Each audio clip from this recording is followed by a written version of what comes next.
Class twelfth के मेरे सभी शेर और शेरनियों, क्लास ट्वेल्थ में हिंदी में जीवन परिचय किसका याद करें, इसको देख करके बच्चे परेशान होते हैं। लेकिन मात्र 2 मिनट का मुझे टाइम दो भैया, बस 2 मिनट का टाइम दो। मैं आपको ट्रिक सिखा दूंगा कि जीवन परिचय किसका याद करके जाओ कि एग्जाम में वही फंसे। कवियों का भी जीवन परिचय और लेखकों का मेरे भाई जीवन परिचय। ट्रिक ये है, देखिए आप अपना किताब ओपन करिए। जब किताब ओपन करोगे, खोलोगे मेरे भाई, तो वहां पर देखिए कि चैप्टर 1 में कौन से लेखक हैं और कौन से कवि हैं उसमें, काव्य वाले में।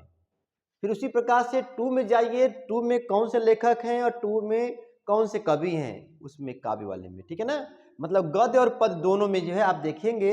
और उसके बाद 3 भी देख लीजिएगा। कहने का मतलब मेरे भाई, शुरू से आप लोगों को 3 ठो लेखकों का जीवन परिचय, देखो शुरू से मैं बोल रहा हूं, मतलब चैप्टर 1 वाला, फिर 2 वाला, फिर 3 वाला, इसको ही पढ़ के जाना है। उधर से काव्य में भी 1 वाला, 2 वाला, 3 वाला, जो भी है लेखक कवि, उनको याद करके मेरे भाई जाइए। और आपके पेपर में न फंस जाए तो जो तो मेरे भाई।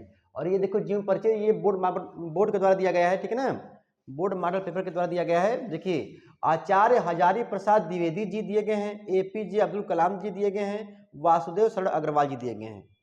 ये बोर्ड मॉडल पेपर द्वारा दिया गया है 2024-25 के लिए। ठीक है ना, 25 के लिए मेरे भाई।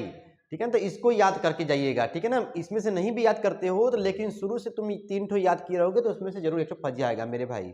अब देखिए, निम्नलिखित में से किसी एक कवि का जीवन परिचय मेरे भाई, और साहित्यिक परिचय लिखना होता है, कृति भी लिखना होता है। तो देखो, आप जो भी यहाँ पर लिखा गया है, यदि आप शुरू से 3 याद कर लेते हो और इनको देख लीजिए, मैथिली शरण गुप्त जी का है, सुमित्रा नंदन पंत जी का है, रामधारी सिंह दिनकर जी का है, जीवन परिचय है।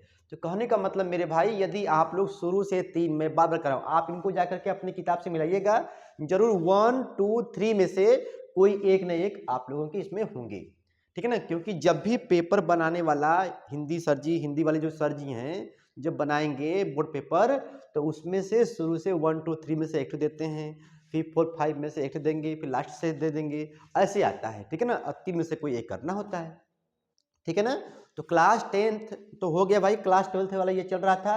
और बोर्ड एग्जाम की तैयारी आप लोग मतलब कर रहे होंगे मजे से। ठीक है, तो इस चैनल पर भी आप लोगों को मतलब मेरे भाई गरम मसाला मिलता है, आप लोग समझदार है। ठीक है ना, घंटा घंटी दबा दीजिएगा, मन करेगा तो लाइक वाइक दबाने में कंजूसी मत कीजिएगा। ठीक है ना, तो महत्वपूर्ण लेखकों का जीवन परिचय और महत्वपूर्ण कवियों का जीवन परिचय मेरे भाई हो गया। बाकी आप समझदार हैं। बाय बाय, पढ़ते रहो मेरे भाई, शेर बाजो, गर्दा गर्दा मचा दो।